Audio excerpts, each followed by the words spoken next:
Network. Connection. Industry leaders. Fun. Bonding. Conversation. Storytelling. Folklore. Friends. Informative. Partnerships. Laughter. Insights. Leadership. Best practices. Bullen. Industry trends. Land management. Asset management. Forestry. Agriculture. Natural resources. GIS. Application development. Cloud migration. E-commerce solutions. Recreational leasing. Due diligence. Technology. Innovation. Data management. Consulting. Land records. Digital transformation. Customer service. Fire starters.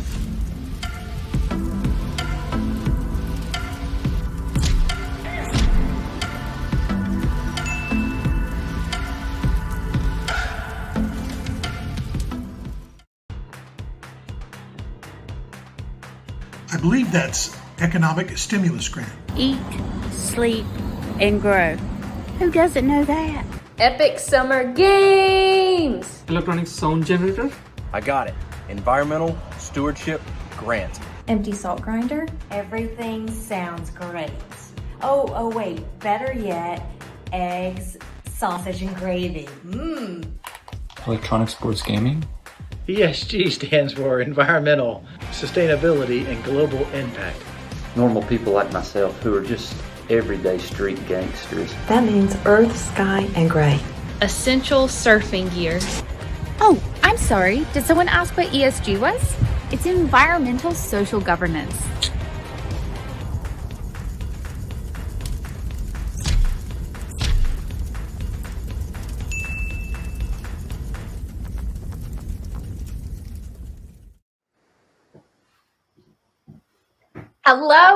Hello, everyone. We are live. Thank you so much for joining us for Orbis's September Campfire session on ESG. I'm so excited to be here, and I'm your host, Ani Keelan, Business Development Manager with Orbis Incorporated. Many of you on today's session, we have had the absolute pleasure of working with in the past. But for any new folks around here, let's give a quick background on who we are. Orbis is a technology company located in Charlotte, North Carolina. And for the last 21 plus years, we have been specializing in timber and natural resource industry, providing services with cloud management, asset management, recreation, GIS, and so much more. We're so excited to be able to learn from today's session. However, before I introduce our esteemed guest, it's important we have to go over a few housekeeping items. And again, many of you who know me personally know that I just had a baby 6 months ago. And when they say mom brain is a real thing, I'm telling you, it's a real thing. So you'll see here that I do have some cue cards, and I will be referencing them just to make sure we don't forget anything important. Number one, we are going to have an audience Q&A session at the end because we want to hear from you who's joined us today. It's very important. So if you have any questions for our speakers at all during today's session, go ahead and drop those questions in the chat box on the right-hand side of your screen. You can do so again at any time during this session today. You can just drop those questions in. All we ask for you to do is direct the question to whom you'd like it to go to. So if you'd like it to go to our speaker, Julia, just write Julia and the question, or MaryKate and the question. Again, as I mentioned, you can drop those questions in the chat box at any time on the right-hand side of your screen. Now, secondly, on my housekeeping item list, y'all, is something that we all love. And what's that? Free stuff, giveaways, awesome Orbis gear. Who's with me? So if you are logged in today, don't worry, you already have one entry into the raffle. Now, we love participation. So anybody who submits a question, again, in the chat box on the right-hand side of your screen, will have double entries into our raffle, which we are going to do post-session today, and we are going to contact the winner directly after our session here. So looks like I've not forgotten too much. Mom brain is not doing too bad today. Let's move on to what we're all here to talk about, and that's ESG. ESG, if you're like me, you're seeing it and hearing it everywhere. It's on your newsfeed. It's in conversations you're having. It is a very hot topic for the industry. We get it. It's important. It's relevant. So how does it affect our industry directly?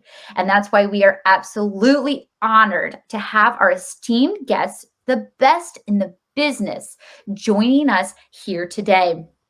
First up, we have MaryKate Bullen. She is the Director of Sustainability and ESG with Forest Investments Associates down in Atlanta, Georgia.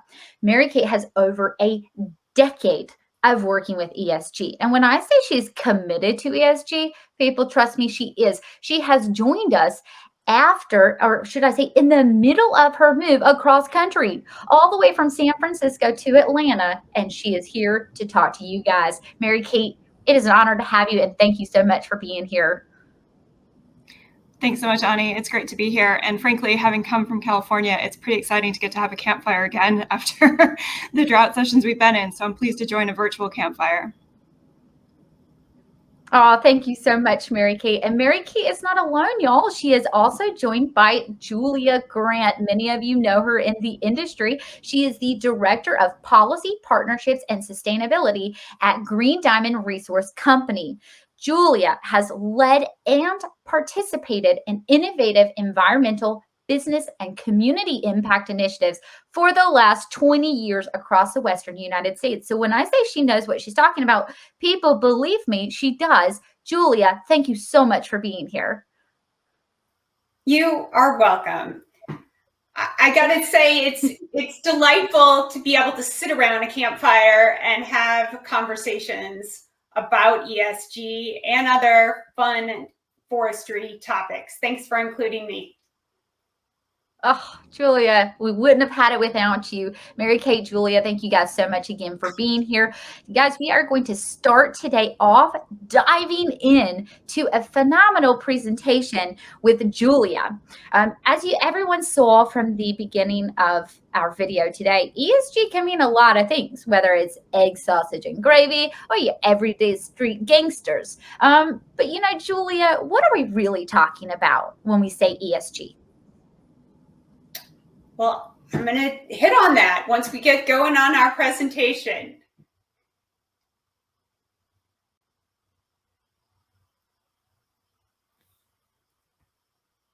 So here, as you now know, ESG does not stand for eggs, sausage, and gravy. It stands for environmental, social, and governance.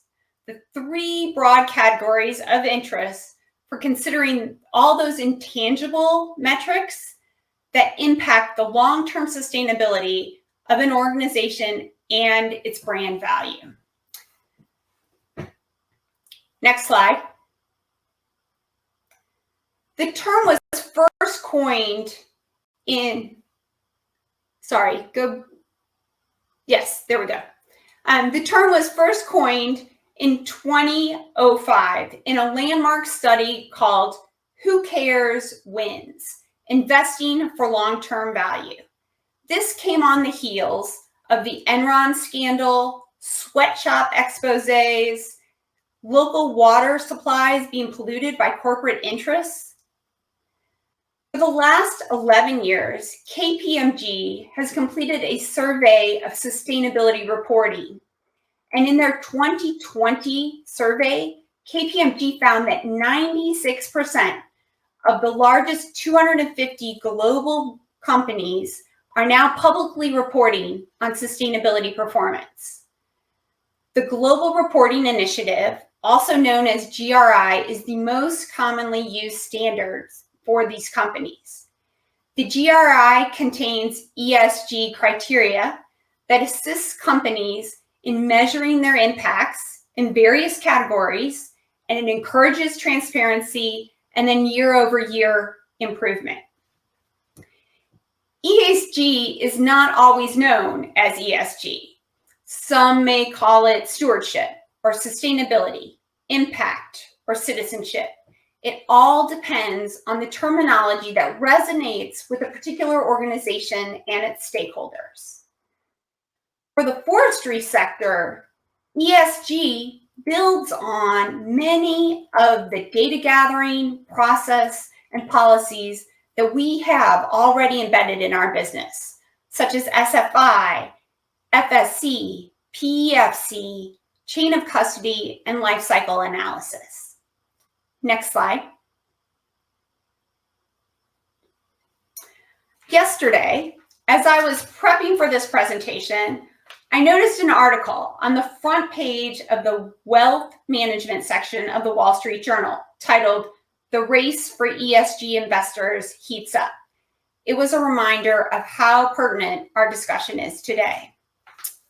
This graphic from the Forum for Sustainable and Responsible Investing, an organization I lean on occasionally, it produces regular reports, newsletters, podcasts, and all kinds of charts on the trends in sustainable and responsible impact investing. It shows that U.S. sustainable investments have surged 456% since 2010. And as you can see, that tidal wave of sustainable investments continues to crest. MaryKate will go into more detail about the why behind that continued growth. But one element is the heightened focus on natural climate solutions to mitigate climate change impacts.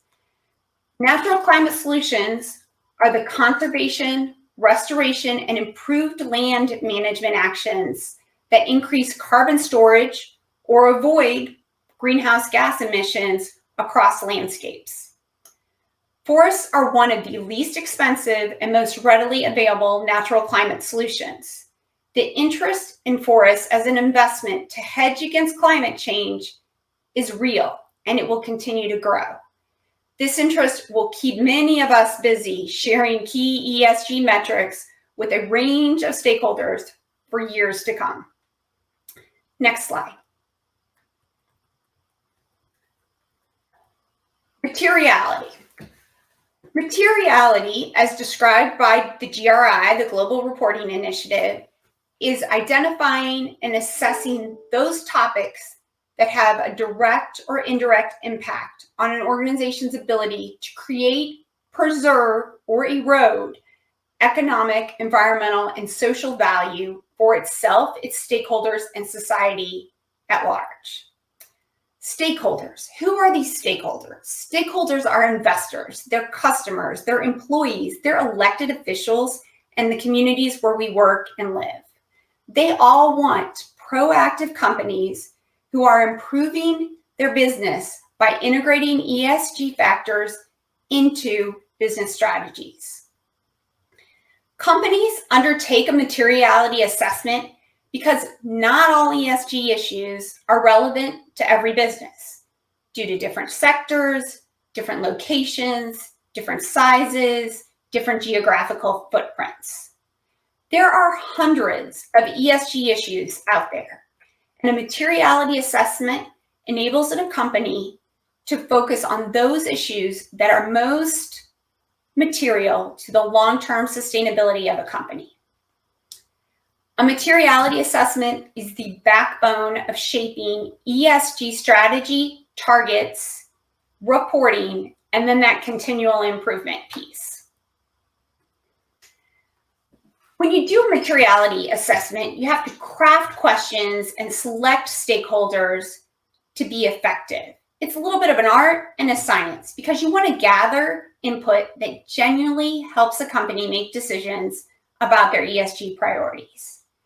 Participants in the materiality assessment, both those internal and those external stakeholders, are asked, what are the most important issues to this company?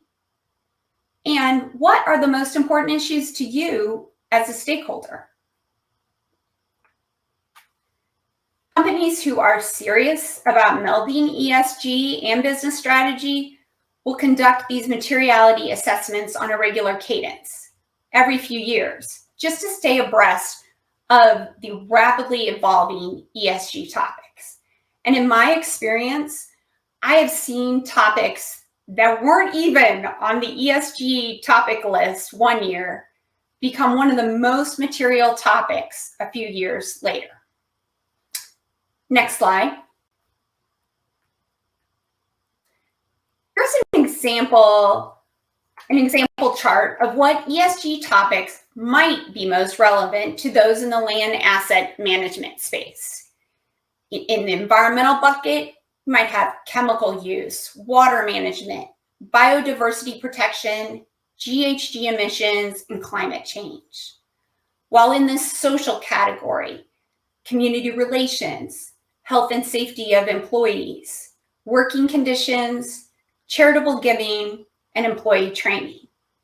And then in that governance bucket, transparency, the diversity of your board, business ethics, voting procedures, and executive pay.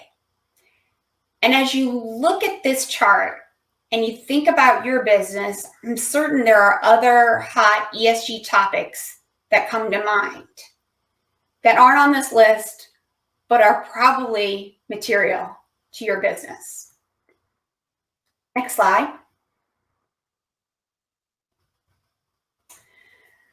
From listening to this presentation, you've likely realized that there is an alphabet soup of acronyms for ESG sustainability world, just as there are for our forestry sector.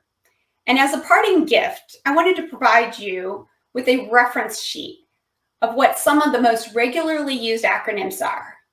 You may hear MaryKate refer to some of these as she walks us through the how and the why of ESG and forestry in part 2 of the presentation. And Ani didn't mention, but I will throw it out there that all of these slides will be shared with you as a participant. I'm very grateful for your engagement on this topic today, and thank you for your time. Thank you so much, Julia, for that extremely informative presentation. I'm already feeling more inspired for sure. You know, going back into your presentation, you mentioned how trends are continuously changing within the ESG environment. How do you, as they, are ever changing, stay abreast with the new trends for impacting land managers? So for me, there's a couple of newsletters that I have signed up for that some come on weekly, some come on a monthly basis. The Global Reporting Initiative does one that comes out on the monthly basis. Greenbiz.com, they put one out on a weekly basis. I'm on that Conservation Finance Network list. And then let me think, the Principles for Responsible Investing. They have one, it's not a newsletter, but I like to check out their website on occasion because they keep up-to-date list of latest and greatest stories in this space. Oh, that's fantastic. So hopefully you guys wrote those down if you're looking to stay up to date with any sort of new ESG trends. But as Julia mentioned, I'll mention at the end again, we are recording this session. So you will be able to reference our conversation later on and be able to go back and pick up any sort of answers or websites tips that Julia just gave us.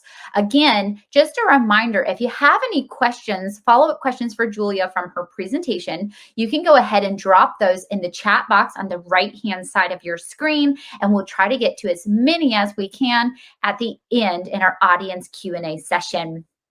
All right, y'all, we want to hear from you, the audience. It's time for our first poll question.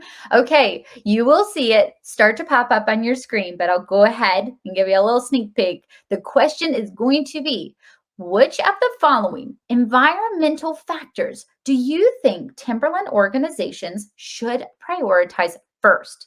Do you think it should be A, water, B, pollution, or C, climate impact? You will see this poll question come up on the chat box in the right-hand side of your screen. You'll probably get tired of me saying right-hand side of your screen, but that's where the poll question is, and you guys can interact directly into the chat box. So again, go ahead and lock in your answers for either A, water, B, pollution, or C, climate impact. And in just a little bit, we'll circle back around and see what you, our audience, thinks. But right now, we're going to go ahead and move on. You can continue to put in your answer in the poll question. Have no fear, it's not going to disappear. But we're going to go ahead and move on in our conversations with MaryKate Bullen. I'm excited. I know you must be too. So MaryKate, you're really well-versed in our industry and the ESG space. And we learned quite a lot with Julia. But how does ESG affect forest investors specifically? Thanks, Ani, and thanks to the broader Orbis team for setting up this conversation and for Julia for helping to bring together this campfire session dedicated to ESG. She's done a wonderful job, as you said, setting the stage for how we understand what ESG means and what are some of the important topics and ways that it intersects with forestry and land asset management. And what I'm hoping to do is explain over the next few minutes some of the ways that we see those topics enter into forestry investment and how we can operationalize them as asset managers or those on the ground, bringing this ESG lens into forest management. So first off, for a little bit of context and background where I'll be speaking from, and I don't mean from Atlanta, but my perspective, as mentioned, I'm a Sustainability and ESG Director at Forest Investment Associates, or FIA. So ESG in forestry is exactly what I do all the time. But I focus on it from a private investment perspective, and that's because that's what FIA does. We are an asset manager where our clients are investors like pension funds or family offices that want to own timberland for the long term. So we help them acquire portfolios that meet their investment needs and then manage those properties, working together with local forestry consultants and companies, some of whom I hope are on the line with us today, to execute management plans on the ground that achieve those investment objectives. Now, this is important because ESG is increasingly one of the explicit and definitely one of the implicit investment objectives for a lot of investors in forestry today. So I'm sharing this just to kick off with the next slide, which we're going to breeze through. And as Julia mentioned, the slides are available afterwards. So if there's something you want to dig back into, either put into the chat box for questions, which I understand is on the right side of the screen, or you can follow up with us afterwards as well if you want an even deeper look. But the point of this slide was to share that there are a few different ways in which investor expectations on ESG affect forestry, and that this is something that no matter what type of forestry business you are, ESG might come to affect you for a variety of reasons. And that's because you can get benefits like access to capital or a lower cost of capital. You might have better relationships with those capital providers or investors, and you can hopefully secure a much better and broader social license to operate through managing ESG factors. So for public companies and REITs, this definitely comes into the picture. Amid the alphabet soup in ESG that Julia mentioned, there was the GRI, there was Sustainalytics. These are things that help the analysts who inform those that get to place those infamous Wall Street bets on what is ESG risk and where are the opportunities. These are standardized rating systems that look at these ESG factors across different sectors, including forestry. So public companies and REITs are reporting on these to inform those investors and make sure they're up to speed about the risks and how they're mitigating them. On the private company side, it's still something that matters, particularly because banks and lenders are also starting to ask these same questions about ESG and wanting to rate or assess the ESG risk of their portfolio. They may also just want to be able to make claims like saying, 30% of our lending in 2021 was aligned with sustainable investment. So they need to ask us questions as private companies about what we do about ESG. And then on the right side, this is the bucket that I play in, which is the private timberland ownership and investment side. This is where you see investors seeking to own private timberland.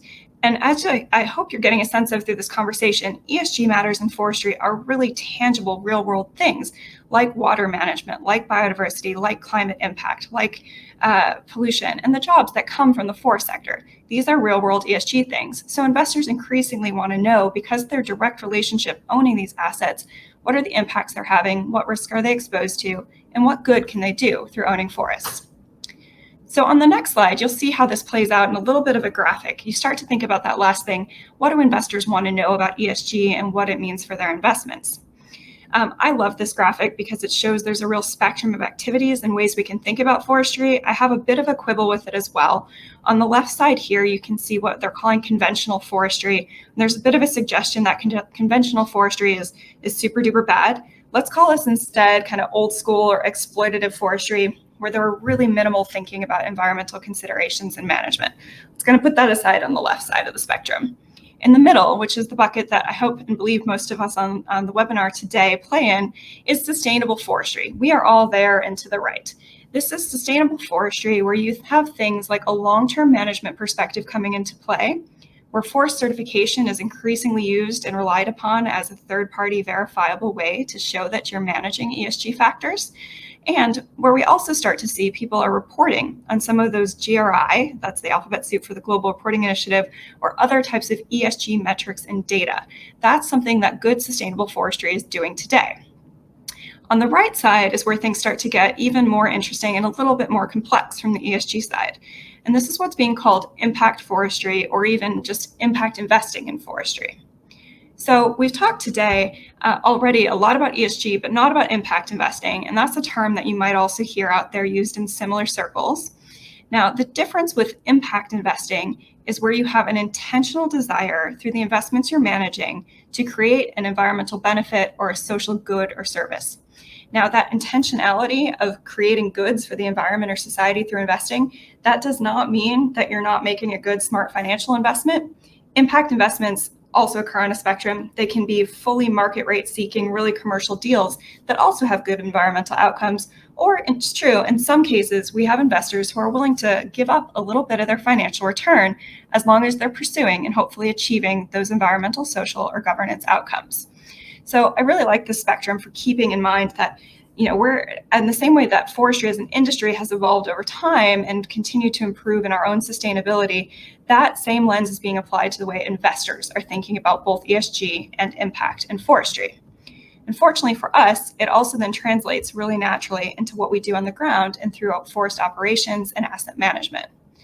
So if we go on to the next slide, be able to see this in a little bit more detail with an example of an active ESG management and continual improvement cycle.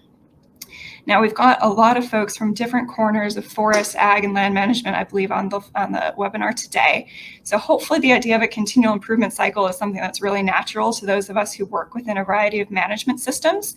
And that's right, this ESG thing, it's not rocket science, and it is not out to radically change the way we each do our jobs, but it's about being able to consistently put ESG and that ESG lens into every step of a business process or the way we manage investments and assets throughout our own value chain. Now, it's that consistency and the way that we can use ESG to support decision making that becomes really valuable and where you get continual improvement. So in this example here, this is an FIA approach where you can see at the top, we set strategies starting with our investment committee who has oversight for everything we do with our investments. Now, at an investment committee level, you would see things like what are the environmental, social, or governance risks? That could be, for example, wildfire threats, pest threats, social unrest in a region, for example. Those are types of ESG threats that an investment committee might consider and would want to see that they can be managed to mitigate those risks. Investment committee might also say, well, hang on, we've got this client who wants to do good for the climate through their investment strategy. So what's the opportunity in this potential investment to achieve that good through better forest management or through just different forest management over time? The next step in the process is where we go into our portfolio management and operations. Within FIA, that is when the team is setting the strategy for each property and really working with the client to make sure that we're able to achieve those long-term investment objectives down at the property level and that flows back and forth between property to investor. Now, we also use a set of forest management programs. This is a regionally specific set of criteria. Again, for many, this might sound familiar, but it's basically the forest certification and best management practices put into these regional management programs that help us ensure we have consistent forest stewardship, which I would say is a critical part of ESG management on the ground. Because ESG is dealing with everything environmental, that forest stewardship is a huge piece of it. So that's a really important step where we disseminate down this consistent standard. Again, good ESG is consistent ESG across our entire portfolio. Now, where this hits the ground really, though, is in that work with field service providers and also investee companies. And I say that because in Brazil or Chile or other areas, we might be investing into companies who own forest land rather than buying a piece of land with forests and hiring a local firm to help us manage it. Now, it's those groups, whoever they are, that are putting this into practice in the ground. A really key step here in ESG is the controls that we have and oversight for the execution on the ground. And that's including how local contractors are managed and how compliance is ensured throughout the process. To help us with that, we have a monitoring system, an approach which has multiple steps throughout the process, allows us to engage in corrective actions as needed, and to continually improve over time. So this is, again, just a cycle of continual improvement and management.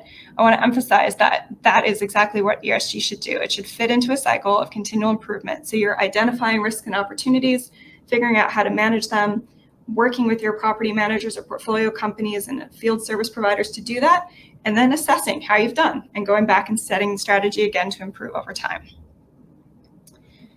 As we go on to the next slide, this is a little example I wanted to share just because there's such a range of ESG issues out there, and Julia's hit on so many of them, and as she said, there's probably even more bouncing around in everybody's minds. I wanted to again show that it's really about how we operationalize the investor expectations for ESG. What are their needs and interests in sustainability? How can we connect that with what's happening in the forest? We're in a really fortunate sector, and when I think of myself as an ESG professional, I have struck gold because forestry is so tangible about the environmental goods and services of forest management, and because we have such a clear opportunity to be good stewards of forests for workers who work in them and communities who live around and enjoy forests as well. So it's a really tangible asset class to bring these to life. So one of the things I always want to point out is that ESG doesn't mean we're going to do something different all the time. Sometimes it's just about how the lens we take, how we report on it, and that we use it as a point to engage with clients and investors who are looking for this information. We've got it, we need to be able to share it. And that's where systems like FIP that help us translate land management data into numbers back to clients becomes super helpful. But there are also opportunities increasingly, particularly as ecosystem services become more valued and natural capital is being priced, that we can actually pursue opportunities for investments to also add financial value through ESG. And in those cases, or just in cases where we have those impact investors who really want to pursue a special environmental value such as biodiversity conservation or watershed benefits, where we pursue those through the strategy. So I put here examples that people can look back on if you're interested of investor questions and what does it mean in practice. I'll just choose one of them. So if an investor comes to us and says, well, how can we get X tons of carbon offsets from forestry investment? Look, that could be something that you can say, well, with what we're doing today or your portfolio as it stands, this is your climate impact. That's reporting on existing climate impact. And if you tell us you're interested to monetize part of that or to use carbon offsets from your property, we can tell you how much you can get with what we're already doing or with what's already in your existing investment mandate. But there could also be an opportunity if someone says, well, look, I really want to get more tons of carbon offsets from my forest, or I want to create a bigger climate impact, where then you'd start to use ESG data to help you shift a strategy and really tilt toward the climate side of the spectrum. That could mean something like buying a different forest type or managing it slightly different, decisions such as when to harvest or what end products you're going to manage for. So I think that's hopefully a useful one to show. Sometimes it's about reporting and communicating and telling the ESG story, and other times it's using ESG to make a new story. And if we just finish on this last slide here, I wanted to end with a few what I think are hopefully encouraging signs. I'm not going to kid myself that Julia and I have been able to demystify ESG in under 35 minutes. There is a bundle of acronyms and there's so many trends. It's a really exciting area right now, but that can also make it hard to get your head around. So a few kind of parting notes from me. It's not the acronym list, but it's my signs for the future, I think. Look, ESG really naturally aligns with a long-term perspective. That is super for forest managers. That is something, every forester I've ever spoke to has a long-term management perspective and a forest stewardship ethic that they're bringing to life. ESG is one way of communicating that and bringing it back to the financial community who speaks in sort of ESG speak more so than things like accumulation of mean annual increment and those types of acronyms, just one acronym for another. The other is that, as I mentioned, forestry is so naturally suited to ESG because of the tangible real-world outcomes that you can observe and see. That's something that makes it really exciting for investors who are trying to get their heads around ESG too, when you can say, look at this habitat that's been improved. Look at this forest that has grown. Look at the improved management. These things become very rewarding for investors to understand, and also rewarding for those of us who are engaged in the management as well. I would say also that there's super quick rising interest in this impact investing side of forestry. I think that's going to continue to grow. And as Julia said, there's a lot of drivers behind that, including the natural climate solution side of things. I think that's going to just really continue to rise, particularly as not only financial investors, but businesses are looking at forests as nature-based solutions to climate change as well. And the last, and super important in this Orbis context, is that information and data systems are really essential for a good ESG program, and that the better described your forest and your management are, or your land that you're managing, the better the conversation you're going to be able to have about ESG, and the better your decision making is going to be, because you're going to be able to use that ESG information to help you decide how to better meet your long-term multi-benefit objectives that include environmental, social, and governance expectations over time. So I'm happy to leave it there, Ani, and turn it back to you. MaryKate, thank you so much. I know everyone at home is clapping along with me, standing up in their seats for that great presentation. Really appreciate that overview. You pointed out a number of benefits throughout your presentation of using ESG in the industry, which was phenomenal. And not to be negative, but from the opposite spectrum, can you shed some light on any of the negative effects that could happen by not employing any of these programs or services? First off, I'd be out of a job, which would not be very fun. But more realistically, I think, look, we are at a point now that so many players, both in industry and finance and in broader society, they're looking for and expecting this information.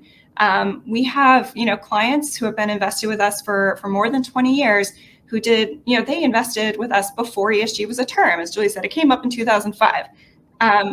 But they're coming to us today with ESG questions. And you know what? We better have an answer for them, because that's a core part of our job, because people know that managing an investment portfolio today includes managing ESG. I would say that broadly applies across forests, ag, land as well. Whether or not it's from an investment perspective, there are stakeholders out there, and they want to see the data and they want to see the evidence that not only are you not doing any harm, but that you're doing good. And this is where ESG data becomes super helpful to tell that story, and particularly to avoid any concerns around greenwashing. And there's even a concept of, sort of rainbow washing with the Sustainable Development Goals, which was one of Julia's acronyms, which if you've seen those, they each have a different color. And folks are now accusing rainbow washing because folks are just saying there's so much sustainability coming out of everything we do. Well, you know what, if we step back and we have the data to show what we're doing and really show where ESG fits in every step of our business, we can stand behind these claims. And I think that's really important for the scrutiny that so many businesses are facing in a world with so much transparency today. Oh, thank you so much, MaryKate. That was awesome. Again, thank you, MaryKate. Thank you, Julia, for the phenomenal presentations. All right, audience, we are going to circle back around, as I said we would, to our poll question. And we had such great response. Thank you so much for your participation. We're going to pull up those results on the screen. And as you can see, we've got 51% water and 44% climate impact. Looks like there was, bit of an even split between our audience between these two. Poor pollution, it's out of there with only 4%. Julia, can you speak to this? What do you think about everyone saying 51% water or 44% climate impact in regards to which environmental factors they think timberland organizations should prioritize first? Wow. I think of our forests as the headwaters of so many watersheds that are the lifeblood of the communities across this country, across this world. So that's where, the water hits home. And I can see that's why that bubbled to the top a little bit more than the climate one. Sure. Perfect. Thank you so much. MaryKate, do you have any sort of opinion on an environmental factor that you think timberland organizations should prioritize first? Well, first is so hard, but yeah, look, one of the challenges with ESG is that it really needs to be context specific. And with good forest management, I would say it's always site specific as well. So it is something where I think you got to look property by property and text is. As Julia said, in so many places, forests are just critical to the way watershed functioning and landscapes are functioning as ecosystems. See why that's really critical. I think this was a super interesting result because most ESG oriented panels would have been climate like 85%, right? And I think that shows how much new interest is coming to the sector around why forests are good for climate. But those of us that have been in the sector for so long really know and deeply understand how much forests do for water quality, quantity, and ecosystem function. So I think it's a really cool result. It shows a lot about the quality of the audience paying attention today. Awesome. Great. Thank you guys so much. And audience, we are not done with you participating. We've got one more poll question that's coming up, as you guessed it, on the right hand of your screen. That question is going to pop up in your chat box. And again, you can interact directly into the box. The next question coming up is going to be, how much influence does sustainability and ESG have on you and your clients' investment strategies? Do you feel it is A, heavily influenced, B, some influence, C, minimal influence, or D, none at all? Again, you can go ahead and put your answer directly interacting with that poll question in the chat box on the right hand of your screen. We are going to circle back around here in a little bit to see what your responses are. But as we do, we're going to move forward into a game, because who doesn't love a good game, right? We're going to play a game called Fire Starters. And essentially what this is that we want to know what's hot or not in regards to topics within our industry and ESG. So what we've done is that we've already provided 2 sheets of paper, which are going to be, or 2 signs, if you will, excuse me. First of all, we have a flame. I'm going to ask Julia and MaryKate to go ahead and hold up that flame for the audience to see. If Julia and MaryKate hold up the flame when I say a certain topic, that means they think the topic is hot. It's relevant. It could ignite a fire, if you will. Now, if we hold up, now you can put that one down and hold up the extinguished flame. If they hold up an extinguished flame, this means this topic is so over. It's out of here. And you know what? It's not going to do anything for our campfire. So what we're going to do, guys, is I'm going to go through this list of questions, which I might add, MaryKate nor Julia has seen before. So you are getting the live, organic answers from these ladies. It is truly a fire starter, if you will. So, ladies, are you ready? I am ready. Yes. Okay, here we go. The first word, decarbonization. Go ahead. Do you think it's hot or not? Both of them are saying hot. Okay, perfect. We have got some similarities going on in here. Moving forward, because this is a fire starter, right? Renewables, hot or not? All right. Well, we've got a little bit of controversy. Julia says it's a hot topic. MaryKate, you're kind of in the middle. Do you want to speak to that? Renewables are super, super important. I think hopefully they were the trend of the first 20 years of the 2000 millennia. But I think decarbonization more broadly is a little bit hotter than just renewables. So I'd say big picture is hot. All right. I love it. Let's move on, ladies, because we got to keep that fire going. How about public opinion? Hot or not? All right, it's hot. It's hot. People want to know what people think. Okay, solar power, hot or not? They're shaking their heads yes, but what is that fire going up? MaryKate's a little unsure over there, but we're going with hot still. Okay, SFI, FCS certification. Certification, if I could read them correctly. It's a hot topic, people. We need that certification.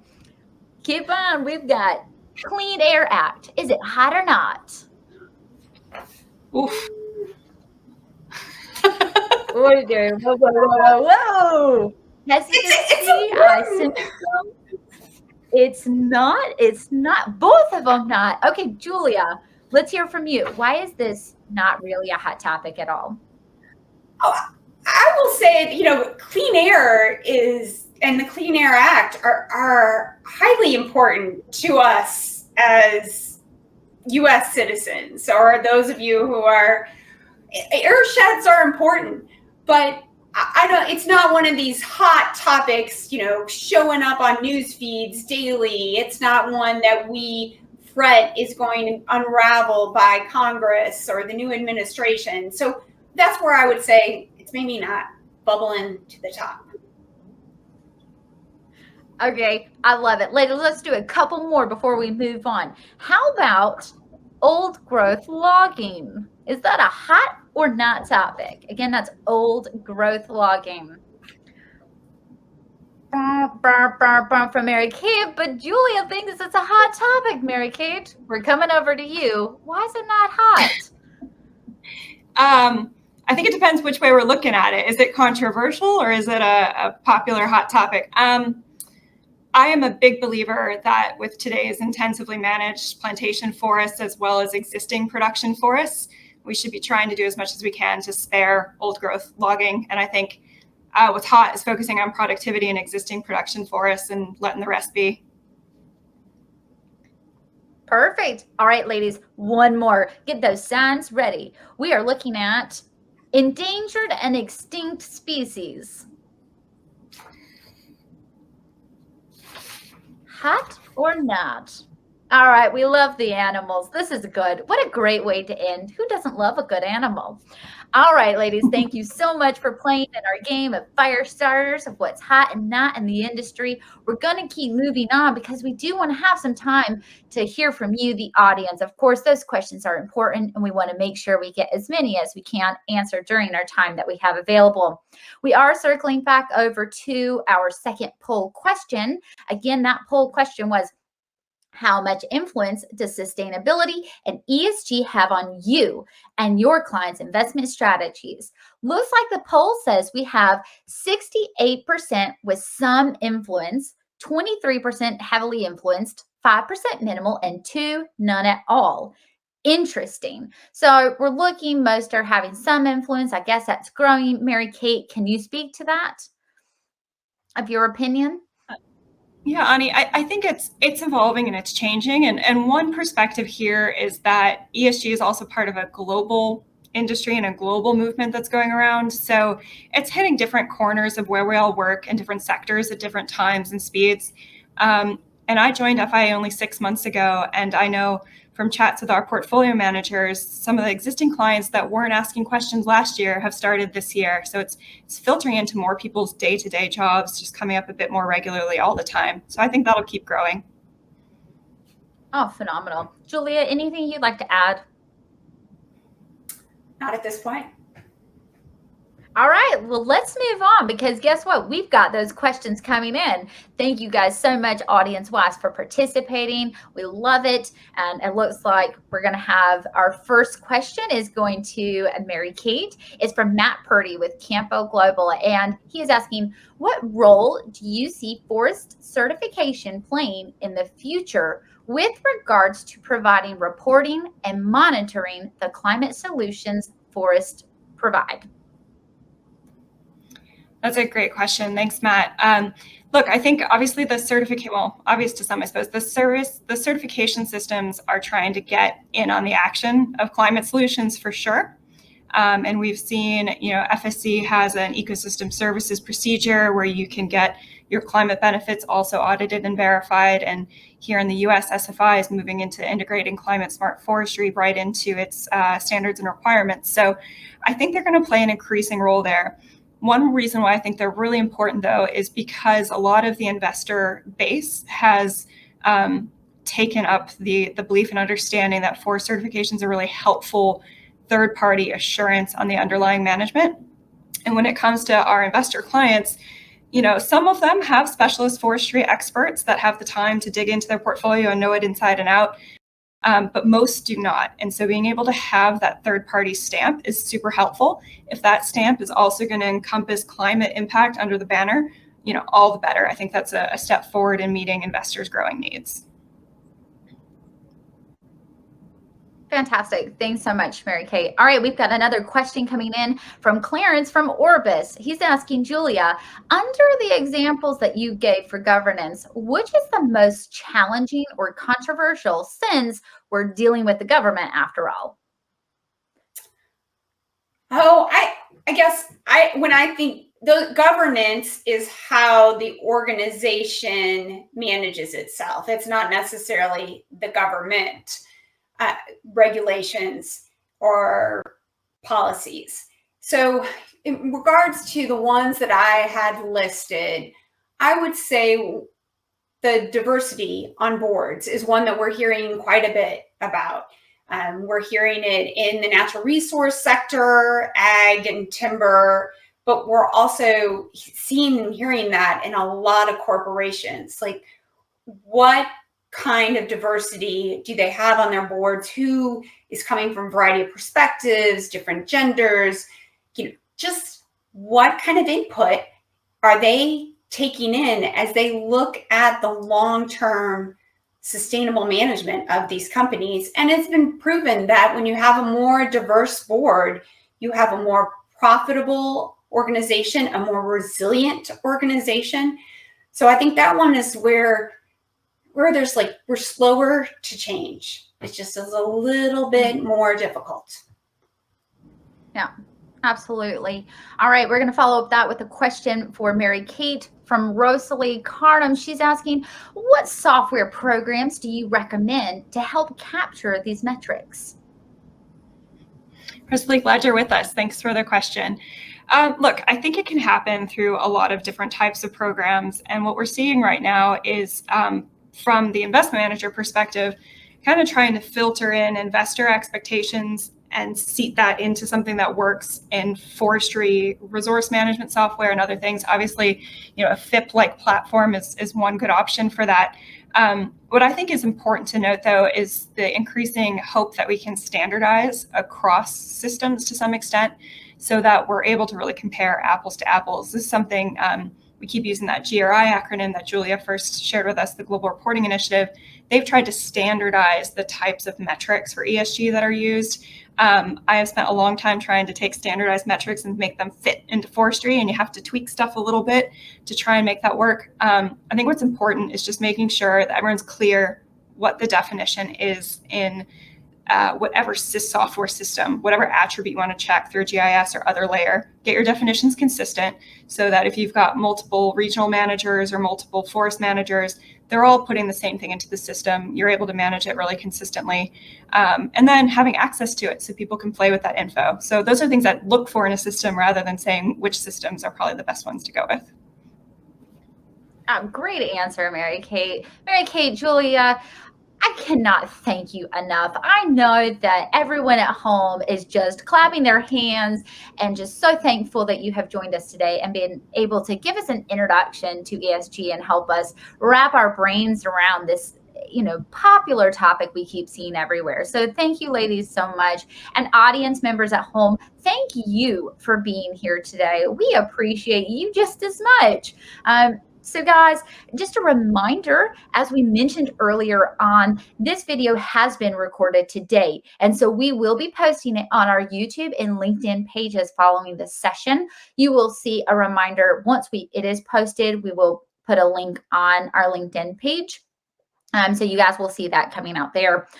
As we mentioned earlier, we do have a great prize giveaway. Our raffle winners will be drawn after today's session, and we will contact you directly, as I mentioned earlier. And lastly, I am so excited to announce that our next campfire session is going to be in November. But it's not just going to be in November, y'all. It is going to be live at the Timberland Investment Conference on Amelia Island. I am so excited. For those of you who are already registered, we're going to be super excited to have you there. Again, it's going to be live on Wednesday, November 3rd.